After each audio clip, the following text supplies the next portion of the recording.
My stepmother put all my things in trash bags and kicked me out at 17, saying, "We can't coddle you forever." When I asked if I could stay until graduation, she smirked and said, "If you can't handle this, how will you handle the real world?" I just stood there. That was 12 years ago. This morning, she was standing outside my house in tears. My stepmother never treated me as family and kicked me out at 17, so I bought her house and evicted her. When I was 12, my dad remarried a woman named Linda. From the very beginning, she made it clear I wasn't her priority, or even her problem. She didn't scream or curse right away. She was more calculated. It was like she wanted to chip away at me until I didn't feel at home in my own house. At first, it was small things. She'd serve dessert to my dad and her 2 kids, then say, "Sorry, there's not enough for everyone." She'd throw away little things that mattered to me. My favorite hoodie from my late mom, a rock collection I'd had since I was 6, drawings I kept in a sketchbook, and when I confronted her, she'd shrug and say, "Well, I thought they were just junk." When my friends called, she'd take messages but forget to pass them along. She would plan family days to the zoo, the lake, or amusement parks without even telling me, then act surprised when I was upset. "Oh, I didn't think you'd want to come." She even made my room feel like it didn't belong to me. She called it the spare room, rearranged my stuff without asking, replaced my posters with generic paintings she liked, and once moved my dresser into the hallway to make space for her seasonal decor. By the time I was 15, she had built an environment where I was always walking on eggshells. The final breaking point before the big blow-up was when I got accepted into a summer art program I'd worked all year to afford. I left the acceptance letter on the counter for my dad to see. When he got home, it was gone. I found it crumpled in the trash. Linda didn't even deny it. She just said, "That program would have been a waste of money. You should be focusing on something useful." 2 months before my 18th birthday, I came home from school and found my life in garbage bags by the door. Linda stood there with her arms crossed. My dad was there too, but he wouldn't meet my eyes. She said, "Your father and I have decided it's time you learn to stand on your own 2 feet. We can't coddle you forever." I had no job lined up, no apartment, no plan, but she didn't care. When I asked if I could at least stay until graduation, she said, "If you can't handle this, how will you handle the real world?" So I left. I stayed with a friend, couch surfed for months, and worked whatever jobs I could find until I graduated. After that, I threw myself into survival mode. I went to community college, worked in retail, then landed a job in IT. It wasn't glamorous, but it was steady. Over the years, I built a life for myself with zero help from my dad or Linda. I didn't speak to them much, but I heard things about Linda's endless shopping sprees, her constant bragging about her house, the Instagram posts of family unity that never included me. I never forgot what she did. Fast forward about a decade. I got a Facebook message from an old neighbor. "Hey, just so you know, your stepmom's having some money problems. Might lose the house." I looked it up. Sure enough, public records showed the house was in foreclosure. My dad and Linda had divorced a couple of years earlier, and she had full ownership of the property, along with a pile of unpaid mortgage bills. I didn't just want to watch her lose the house. I wanted her to lose it to me. I contacted the bank. They were eager to get the property off their hands. Thanks to years of saving, my good credit, and a healthy dose of spite, I was able to close the deal in under 2 months. The moment I signed those papers, it hit me. I now owned the same house she had thrown me out of with nothing but trash bags. I didn't move in right away. I waited. When the official eviction notice was served, I knew she would be livid. She still didn't know I was the buyer. The day she was supposed to be out, I showed up with the sheriff's deputy. She opened the door in her robe, looking like she hadn't slept, and froze when she saw me. "You," she spat. "Yep," I said, holding out the paperwork. "New owner. You've got until 5 p.m. Her jaw dropped. "You can't do this. This is my house. I've lived here for years." "No," I said, matching her tone from that day 12 years ago. "It's mine now, and you need to leave." She tried everything. She cried, called me heartless, and accused me of being petty for holding a grudge. She even threatened to tell the whole family what I'd done, as if I'd be ashamed. At one point, she sneered, "You've been waiting over a decade for this? That's pathetic." I smiled. "No, Linda, this is called returning the favor." She slammed the door, but the deputy reminded her she was legally required to vacate. By 4:30 p.m., she was shoving her belongings into her car, muttering insults under her breath. I just stood on the porch, watching her drive away from the house she once lorded over me. It felt like every wound she had caused had finally closed. But a few weeks later, I found my father standing in front of my house crying. His shoulders shook as the first drops of rain started falling, and I hadn't seen him this broken since Mom's funeral 15 years ago. My hand shook on the doorknob while I watched him standing there in wrinkled clothes that hung loose on his frame. He looked up, and I saw his eyes were red and puffy, and when he tried to speak, nothing came out except more sobs. I opened the door wider, and he stumbled forward, nearly falling, and I caught his arm to steady him. The rain picked up and soaked through his thin jacket in seconds. He pulled out a crumpled paper from his pocket with shaking hands, and I saw it was an eviction notice dated a month ago. He managed to tell me between sobs that Linda had kicked him out of their rental apartment 3 weeks ago, and he'd been sleeping in his car behind the Walmart on Morse Road. I noticed his clothes smelled musty, and his cheeks looked hollow like he'd lost at least 20 pounds. I led him inside to the kitchen, the same kitchen where Linda used to serve dessert to everyone but me, and started making coffee while he collapsed into a chair at the old oak table. His hands wrapped around the warm mug, and he stared down at the coffee without drinking it, unable to meet my eyes. The rain pounded against the windows while we sat in silence for several minutes. Finally, he told me Linda had been posting all over Facebook that I'd stolen the house through fraud and illegal means, turning our whole extended family against me. He showed me his phone where Aunt Karen and Uncle Pete had sent him angry messages demanding he control his daughter and fix what I'd done. I grabbed my own phone and found my inbox flooded with dozens of messages from cousins and relatives I hadn't spoken to in years, all calling me a thief and worse. Before I could process everything, I heard a truck pull into the driveway and saw Linda through the window with Michael and Jessica climbing out of a U-Haul. She marched up to my door and pounded on it, demanding I let her retrieve her personal belongings from inside the house. Michael stood behind her holding his phone up, recording everything, while Jessica hung back near the truck truck, looking uncomfortable and avoiding eye contact. Linda kept screaming that she had legal rights to the furniture and decorations she'd bought over the years. I stepped back inside and called Attorney Hartley, while Linda continued pounding and yelling threats through the door. He arrived within 20 minutes in his gray sedan and walked past Linda without acknowledging her screams. He explained calmly but firmly that she had zero legal claim to anything in the house since it was sold through foreclosure proceedings and all contents were included in the sale. Linda's face turned purple and she screamed that I was a vindictive witch, while Michael kept his phone pointed at us, recording every second. Attorney Hartley handed her a cease and desist letter and told her she needed to leave the property immediately or he would call the police. She grabbed the letter and tore it up, throwing the pieces at my feet before storming back to the truck with Michael following. Jessica glanced back at me with something like an apology in her eyes before climbing into the truck. After they drove away, I went upstairs to my old bedroom that I'd turned into a home office and sat on the floor against the wall. I ran my fingers along the paint where my posters used to hang before Linda ripped them down and threw them away. The house felt heavy with all the bad memories pressing down from every corner. My phone buzzed with a text from an unknown number, and when I opened it, I saw it was Jessica asking if we could meet at the Starbucks downtown tomorrow morning. The next day, she showed up 15 minutes early, constantly looking over her shoulder and checking the parking lot through the window. She told me she'd always felt sick about how I was treated, but was too scared to speak up back then. She warned me that Linda and Michael were planning something bigger, though she didn't know exactly what, and that Michael had been editing that video from earlier to make me look crazy and violent. Claire came over that night with our usual order from Lucky Dragon, the same Chinese place we'd been going to since high school whenever one of us needed comfort. We sat on the living room floor eating lo mein straight from the containers, while she told me she was proud of me for standing up to Linda, but worried about how this was all escalating. I admitted that even though I'd gotten the house, I didn't feel the satisfaction I'd expected, just this hollow feeling in my chest. 3 days later, my work email exploded with hundreds of messages, and I discovered Michael had posted his edited video to our local Columbus Facebook groups with a sob story about how I'd stolen his mother's home. The video showed me looking angry and Linda crying, but cut out all of Attorney Hartley's explanations and her threats against me. There's something oddly specific about Linda throwing away a rock collection and calling it junk that makes me wonder if she really understood how calculated her cruelty was. The way she planned those family outings without telling the narrator feels less like forgetfulness and more. Someone had found my LinkedIn profile and linked it in the comments, and now strangers were messaging my professional contacts calling me a heartless monster who evicted a poor widow. The next morning, my supervisor called me into his office at the IT firm where I'd worked for 6 years. He closed the door behind me and pulled up the viral video on his computer screen, showing me scrolling through comment after comment calling for people to boycott my company. He told me the company supported me personally, but the board was worried about reputation damage and suggested I work from home for a while until things calmed down. I packed up my desk that afternoon, carrying my plants and photos to my car while coworkers avoided eye contact. When I got home, I found Robert in my front yard on his knees, pulling weeds from the flower beds. He'd brought bags of soil and trays of purple petunias, the same flowers my mom used to plant every spring before Linda paved over her garden to put in a concrete patio. I watched from the kitchen window as he worked in silence, dirt covering his hands and knees, sweat dripping down his face even though it was barely 60 degrees. Neither of us mentioned that this was the first time he'd done yard work here since Mom died. 3 nights later, I woke to the sound of breaking glass at 3 a.m. Someone had thrown a brick through my living room window, with a note rubber banded around it that said, "Give back what you stole," in black marker. I called 911 while checking my security camera footage on my phone, seeing only a figure in a dark hoodie running away, their face completely hidden. Deputy Rodriguez arrived 20 minutes later and took photos of the damage while telling me this was the 4th report filed about me this week. 3 of Linda's friends had claimed I was harassing them, though they had no proof and hadn't actually seen me near them. He said the reports were probably fake, but they created a paper trail that could become a problem if things escalated. The next afternoon, Jessica texted asking to meet at the same coffee shop. She slid her phone across the table, showing me screenshots of a group chat where Michael was bragging about getting into my old social media accounts from high school. They were planning to post old photos and messages to make me look like an unstable teenager who'd always been troubled. Jessica had taken pictures of everything before Michael could delete the messages. I spent that evening calling my old high school friends, only to find that Linda had already reached half of them. She'd been telling them I had mental health issues, that I'd threatened her, that I was violent and dangerous. 2 friends who'd let me sleep on their couches after the eviction wouldn't even return my calls anymore. Kayla, who'd been my lab partner junior year, texted me saying she didn't know what to believe but thought it was best if we didn't talk for a while. A week later, I arrived at work to find security guards standing by my desk with a cardboard box. Someone had sent an anonymous tip to HR claiming I'd threatened to hurt my coworkers and bring a weapon to the office. Even though it was obviously fake, company policy required immediate suspension pending a full investigation. I had to hand over my badge and laptop while my coworkers watched from their cubicles. The security guard walked me to my car carrying the box of my belongings. That afternoon, Attorney Hartley filed a cease and desist order against Linda for defamation. The process server went to her apartment 3 times over the next week, but she refused to answer the door even though her car was in the driveway. He could hear her TV through the door, but legally couldn't force entry just to serve papers. After the 3rd attempt, attorney said we'd have to try alternative service through the newspaper. Claire called that night and said she was organizing a small gathering with people who actually knew me in high school. She'd reached out to everyone who'd let me crash at their houses, who'd seen me work 3 jobs while finishing school, who knew the real story. They met at Claire's apartment the next Saturday, sharing photos from that time, including one of me asleep on Claire's couch, still wearing my Walmart uniform after a double shift. Everyone remembered how I never complained, never asked for more than a couch to sleep on, always tried to pay pay them back somehow, even when I had nothing. Then Robert showed up at my door holding a worn leather journal. He'd been cleaning out a storage unit he'd forgotten about and found a box of my mom's things, including her diary from the year before she died. The pages were full of dated entries about Linda's behavior before they even got married. Mom had written about Linda lying to Robert about me, telling him I'd said things I never said, creating problems that didn't exist. One entry from 3 months before the wedding described Linda suggesting they send me to boarding school so they could start fresh as a real family. Mom had written, "I told Robert if he sends Kimberly away, I'm leaving him," in shaky handwriting. The last entry was 2 weeks before her car accident and simply said, "Linda told me today that Kimberly would be better off without me. I'm scared of what she might do." Hartley flipped to another page and pointed at an entry from my 8th birthday, where Mom wrote that Linda had thrown away all my birthday presents while I was at school, claiming they were taking up too much space. I remembered coming home that day and finding my new art supplies gone, Linda saying she thought they were old junk. Page after page showed the same pattern, with Linda testing boundaries, pushing harder each time, always with Dad too busy or too tired to notice what was happening right in front of him. Jessica called me that night and asked if we could meet at a coffee shop downtown because she had something important to tell me about her mom. When I got there, she was already waiting in a back corner booth, her hands wrapped around a cup she wasn't drinking from. She looked up at me with red eyes and said Linda had done the exact same thing to her real dad, not Michael's dad, but her biological father, who Linda divorced when Jessica was 4. She explained how Linda had turned everyone against him during the divorce, telling his family he was unstable, calling his work to report fake concerns about his mental state, filing false police reports that got thrown out but still showed up in custody hearings. Jessica was too young to understand back then, but she'd found the court documents a few years ago, and the pattern was identical to what Linda was doing to me now. 2 weeks passed with things feeling almost normal until I got called into HR at work, and they told me the investigation was complete, and while they found no evidence of wrongdoing, the damage to client relationships meant they had to make changes. They offered me my position back, but with conditions including working from home only, no client contact, and any further incidents would mean immediate termination without severance. Walking out of that meeting, I realized I was back to walking on eggshells, afraid to make any wrong move, just like when I lived in Linda's house as a teenager. Michael must have been tracking Jessica's phone or following her, because he showed up at Linda's apartment while Jessica was there packing some of her things to stay with a friend. He started screaming at her about betrayal and family loyalty, and Linda came out of her bedroom already worked up into one of her rages. Jessica tried to leave, but Linda blocked the door, and when Jessica pushed past her, Linda slapped her hard across the face while screaming that she was a traitor and no daughter of hers. Jessica had already pulled out her phone to call for help and caught the whole thing on video, including Linda grabbing her arm and leaving nail marks when Jessica tried to get away. The next morning, Jessica went straight to the police station with the video and filed assault charges, the officer taking photos of the bruise on her face and the scratches on her arm. The prosecutor's office opened a case file, and suddenly Linda's victim story had an official police report contradicting it with video evidence of her attacking her own daughter. 3 days later, I was making dinner when someone knocked on my door, and I opened it to find 2 people in business clothes with CPS badges saying they'd received a report about a dangerous homeless man living in my home around neighborhood children. They explained that the caller, who they couldn't name but I knew was Linda, claimed I was harboring someone who posed a risk to the community, and they were required to investigate. Robert was in the living room when they came in and immediately started shaking, but the lead investigator was patient, sitting down and asking him gentle questions about why he was here and what our relationship was. Robert broke down crying as he explained how Linda had manipulated him for years, convinced him he was a terrible father, made him believe Kimberly would be better off without him until he abandoned his own daughter. The investigator took notes and looked around the house, checking the guest room where Robert was staying, noting everything was clean and safe, and that Robert was clearly just a broken father trying to make amends with his daughter. After they left, I found myself constantly checking my rearview mirror on the way to work, jumping when my phone rang, screening every call, looking over my shoulder in parking lots. I installed security cameras, changed my locks twice, started parking in different spots at the grocery store, and realized I was living in fear in the very house where I was supposed to finally feel safe. Robert found me one night sitting on the porch and brought out a shoebox he'd been hiding in his car, full of photos I'd never seen, including my mom pregnant with me, my first birthday with cake all over my face, Christmas mornings before Linda existed in our lives. Robert's timing with that shoebox is like bringing tissues to someone who's been cutting onions for 3 hours straight. Necessary, but wow, does it make the waterworks worse right now. He showed me pictures of Mom teaching me to ride a bike, of the 3 of us at the zoo, of bedtime stories and Halloween costumes, then looked at me with tears in his eyes and said if I needed him to testify about Linda's abuse in court or anywhere else, he would do it. 4 weeks after the eviction, Linda appeared on the local morning news as a special interest story about predatory housing practices, sitting there in her best victim outfit, telling the reporter I had used insider knowledge from my IT job to steal her family home. The reporter, who clearly hadn't fact-checked anything, nodded sympathetically as Linda spun her tale of being blindsided by a vengeful stepdaughter who held a grudge for normal parental discipline, and I watched my phone start blowing up with messages from co-workers and old classmates who'd seen the broadcast. My lawyer Hartley called within an hour and said he was sending a legal notice to the news station, demanding they take down the video and issue a retraction. The station's legal team spent the rest of the day reviewing the foreclosure documents I'd provided through Hartley. By evening, they pulled the online video, but screenshots and clips were already spreading across Facebook and Twitter. The next morning, I walked into my office building and noticed 2 security guards talking near the entrance. One of them stopped me and said everyone had to evacuate because someone had called in a bomb threat. The threat specifically mentioned me by name and said I deserved to die for what I'd done to my poor stepmother. Police cars and fire trucks filled the parking lot, while the bomb squad squad searched the building. An FBI agent took me aside and asked about any enemies I might have. Even though they found nothing and deemed it non-credible, my boss called me that afternoon.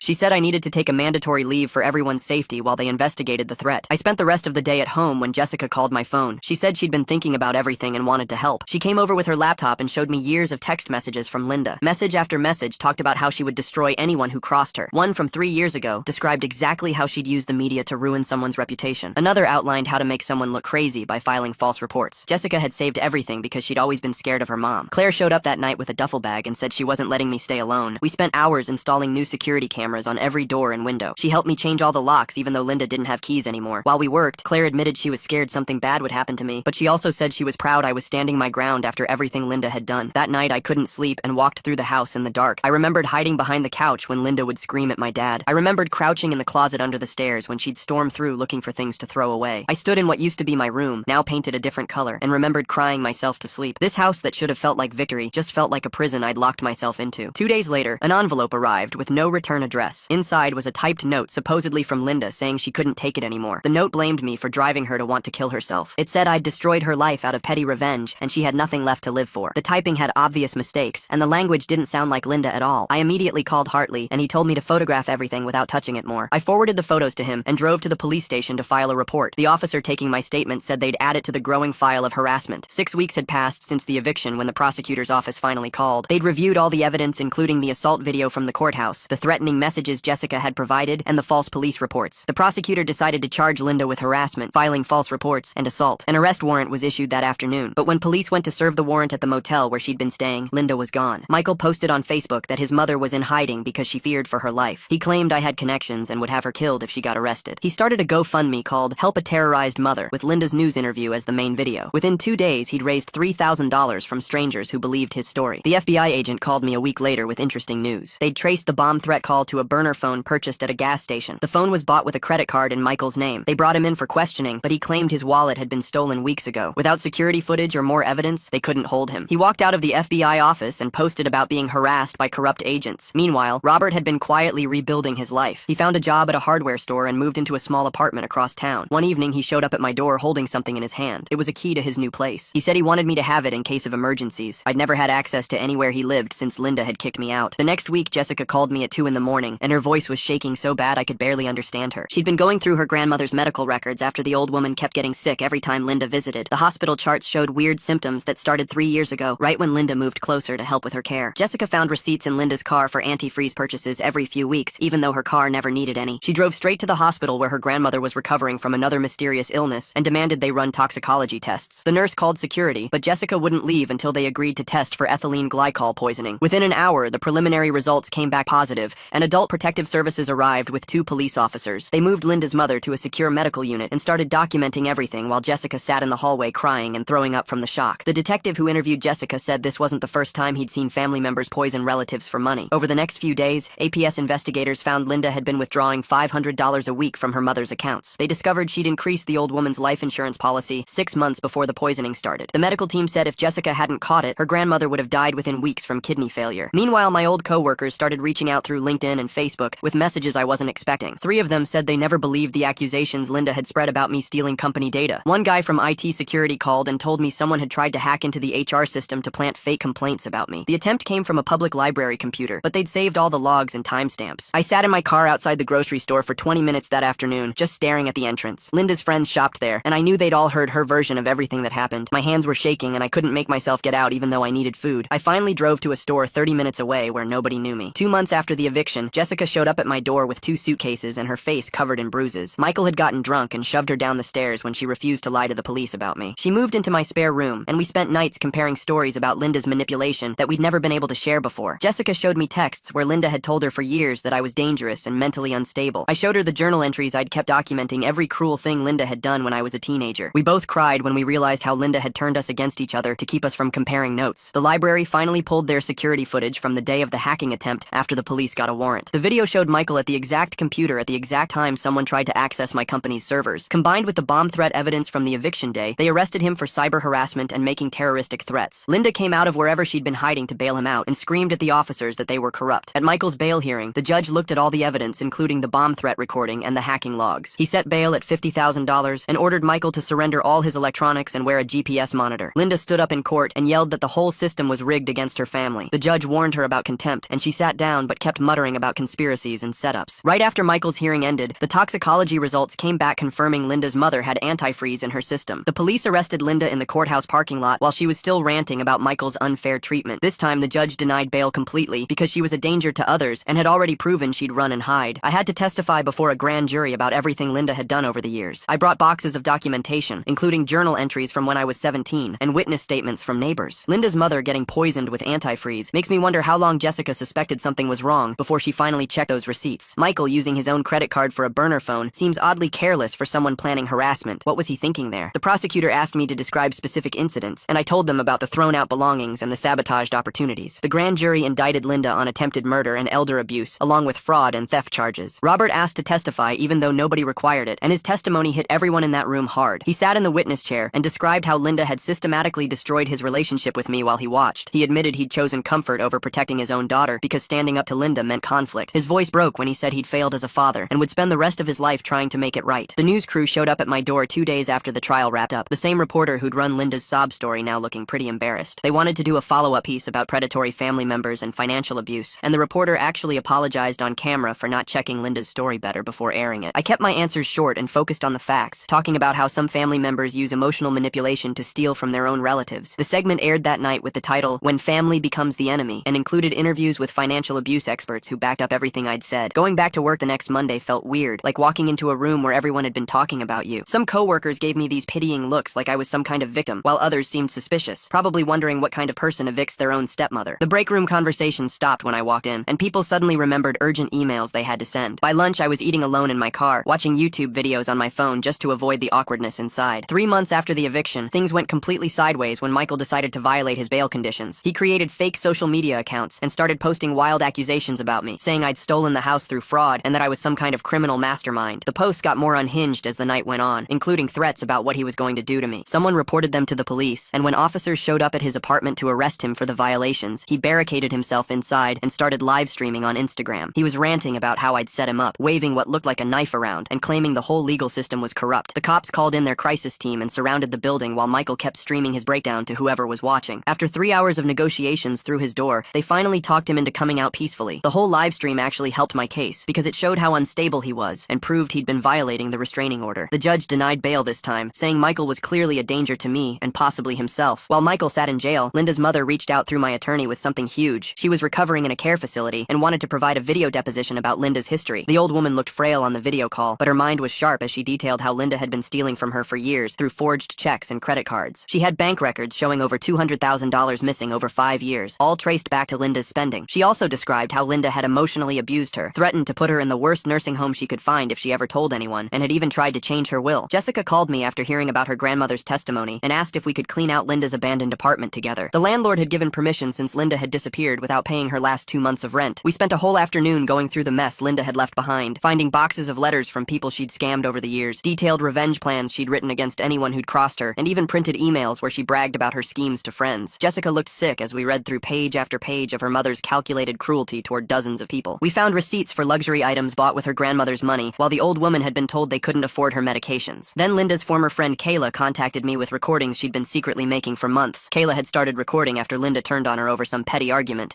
and the audio files were damning. You could hear Linda planning the whole harassment campaign against me, laughing about the false CPS report she was going to file, and even discussing the bomb threat with Michael before he made the call. Kayla had kept recording even after their friendship ended because she was building her own legal case against Linda for defamation. She sent everything to my attorney and the prosecutor. My boss called me into his office the next week with HR present, sliding a document across the desk. They were offering me a severance package to leave quietly, making it clear that while they couldn't legally fire me for the situation, the controversy was affecting their business. Clients had been calling with concerns, and some were threatening to leave if I stayed. I realized in that moment that Linda had managed to destroy the career I'd spent 10 years building from nothing. Claire came over that night with her laptop and a bottle of wine, determined to help me find something new. We spent hours updating my resume and searching for remote positions where my past wouldn't follow me. She tried to keep things light, joking that I should add, survived systematic destruction attempt by psycho stepmother as a special skill. I laughed even though it hurt, grateful to have at least one person who still saw me as more than just the drama surrounding me. 4 months after the eviction, I walked through my house taking inventory of what my life had become. Every window had security bars now, cameras covered every angle of the property, motion sensors lit up the yard like a prison, and I'd installed 3 different locks on each door. The house I'd fought so hard to reclaim